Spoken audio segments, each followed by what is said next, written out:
So yeah, firstly, shoutouts to Dawn. To this an announcement. It's mainly Dawn and I that's been like brainstorming this. So yeah, shoutouts to Dawn for what you're about to see. I should move the chat window so I can see it. Okay, so yeah, let's recap. So let's talk about the past tournaments. So this is cool. I'm going to be scrolling this down. That's cool, isn't it?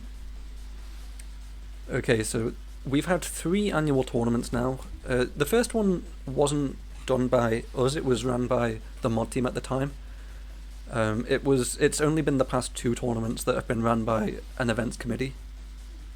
And then before that, they were only just like run by the mod team pretty much, or like speed gaming sometimes. So they were irregular. We had one in 2018, a big one in 2018, that Seraphim won. In 2019 there was a small one, shoutouts to Seraphim and Seth for putting one on, which Katie won. But then the big annual tournaments have been in the last 3 years. And yeah, have a look at how much they've grown. It's been a lot. So what else do I have to say? So, and the format has also evolved. So in 2020, it actually took months. It was intended to take like about a month, give or take, but it ended up taking the entire summer. It started 2nd of May and it was done in like August. And we did like one match every week pretty much. It dragged on a lot. And so when the events committee came around, we planned it better. We were like, okay, it's going to be just 16 days, and then the 2022 tournament, as it says there, was going to be 23 days. So let's just read this. So as it evolved, we kind of perfected the formula for what we were going for. We did split round robin pools with a double elimination bracket. We figured, there's only one tournament a year. This needs to be this big thing. We want everyone to get a bunch of matches, and we want them to all be broadcast. So every match broadcasted and commentated, which was 194 matches in total, which is crazy. It was 23 consecutive days and an average uptime of 9 hours per day. It got really big. But, as is not going to be a surprise to anyone, we don't really think it's sustainable. It was big. I was the main person that ran it, and even if I was in a position where I could run it every year, it's kind of crazy that we're actually building at this stage, but we still just have one tournament and it's just an explosion of everything. It's huge. It's just this overbearing thing. It'll end up taking a month. So yeah.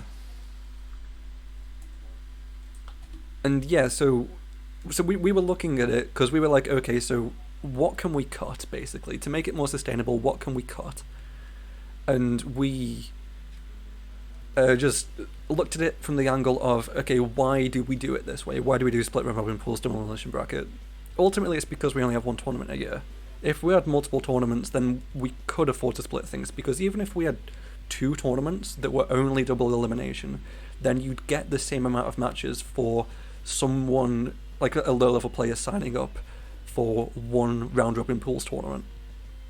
So that was the thinking for that. So, you ready? How far does this go down? Okay, there we go. We are going to do that.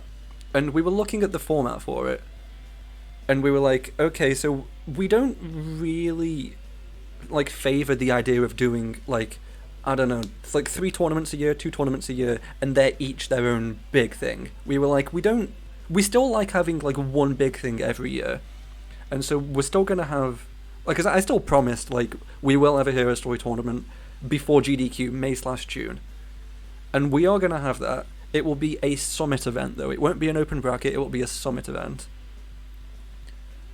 and there will be 3 qualifiers beforehand that will qualify people for the summit event. So there'll be 4 events in total. The first one coming up not far away, just a month and a half away. And then there'll be 3 months after that, constantly. So I have more slides about it.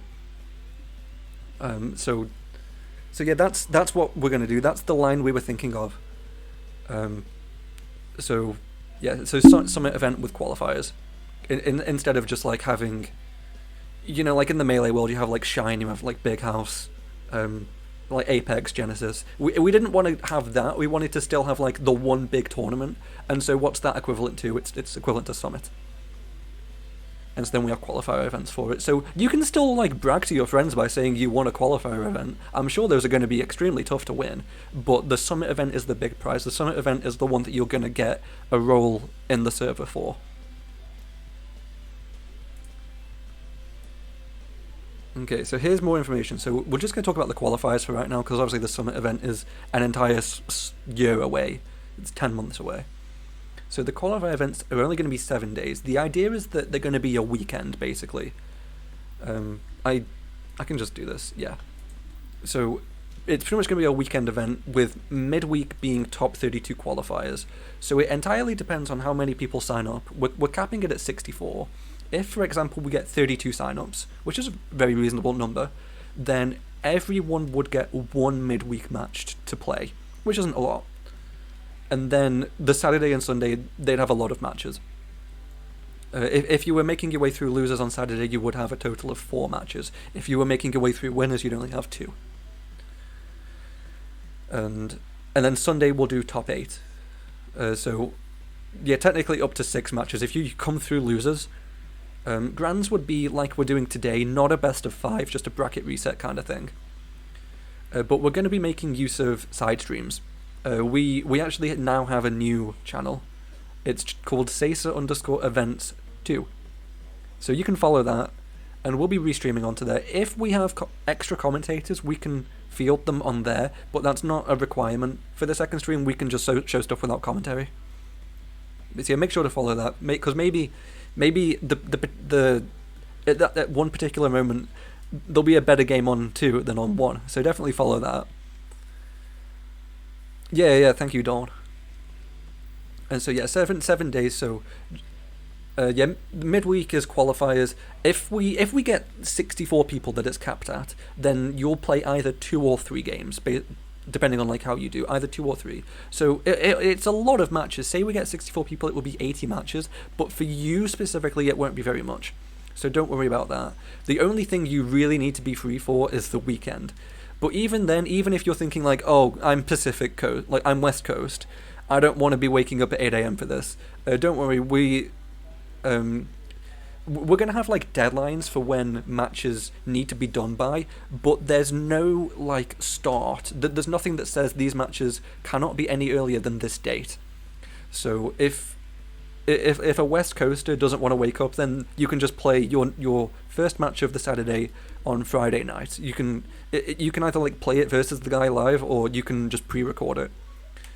So same for like, I don't know, Shining as an example. He works until like 1 p.m. So he can do a very similar thing. Tethys works until 5 p.m. in Britain. He can do a very similar thing.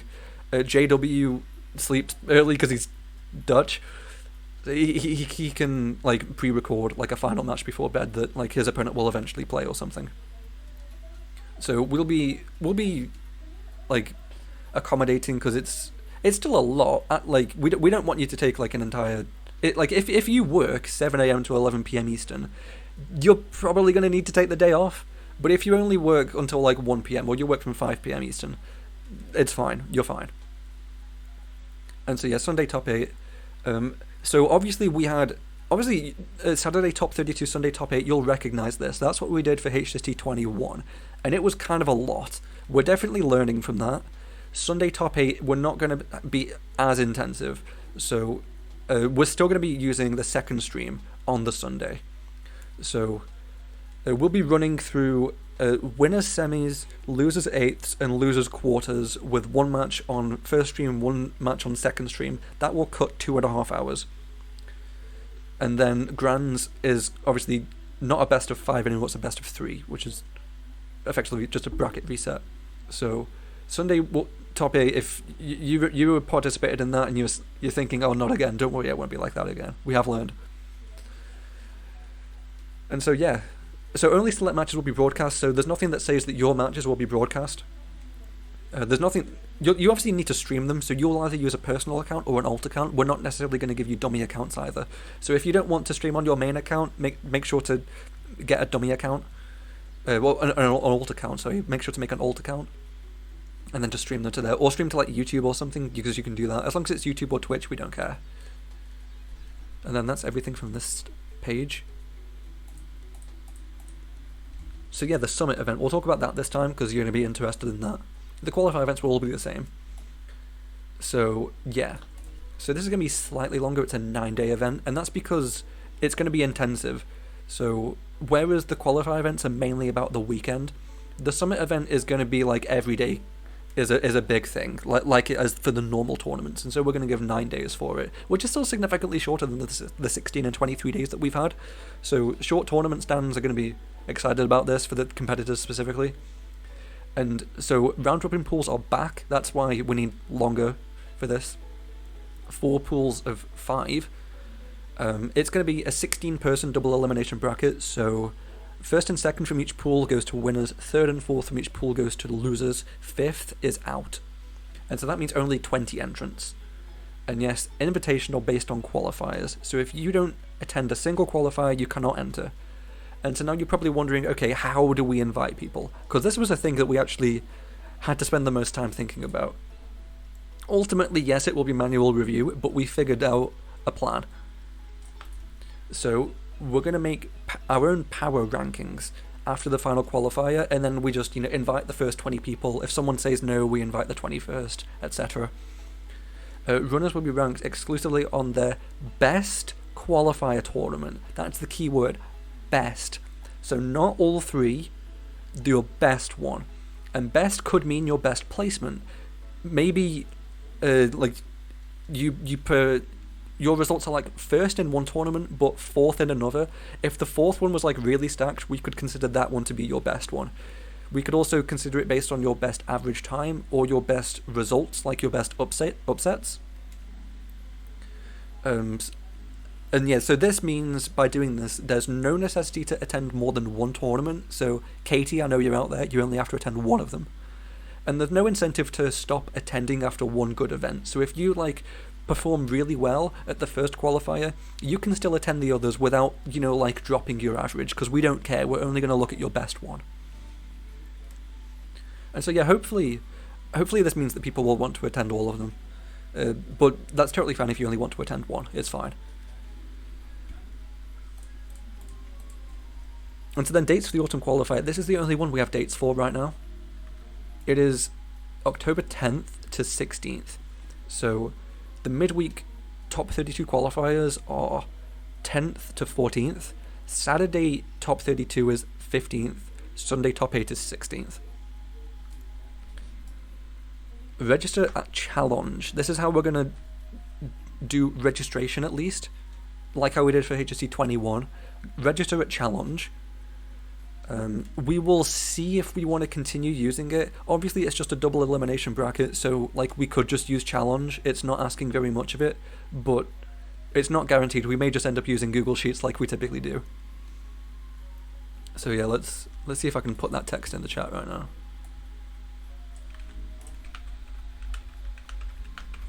There we go. Register. And yeah, there was a bit more. Details, pretty much what I've just said. It can be found on the challenge page, so please read through that.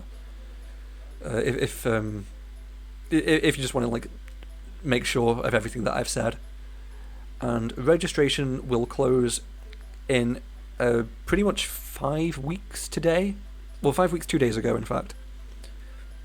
Friday, September 30th, midnight Pacific. So if it's October for you, it's too late. Unless it's extremely early in October and you are not on the West Coast. And so that's all. That's my PowerPoint. I'm all done.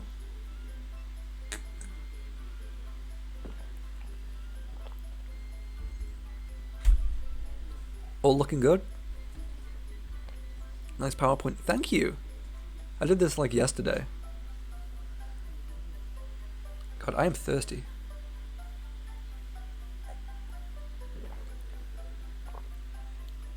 No problem, gamers. So hopefully we'll see people signing up for this. Obviously it's a double elimination bracket, and it's only a double elimination bracket, so for every new person we add, it doesn't make the tournament much bigger. we can still get through it in midweek. And there is a cap of 64. There's no way we're going to get higher than 64. But that's where we put the cap. Just so it's like easier to think about. If I'm sure we'll maybe at some point we'll exceed 64 people, but we'll cross that bridge when we get there. We figured that 64 is just really high right now, so it's fine. So yeah, so you got pretty much 5 weeks, and yeah, there's no. It's not necessary to sign up. Of course, there are other qualifier events. If this one doesn't work for you, it doesn't work for you. If you don't want to play SA2, you don't want to play SA2. But if you do, if you've liked what you've seen today as well with the little bracket we've done, sign up. It should be fun.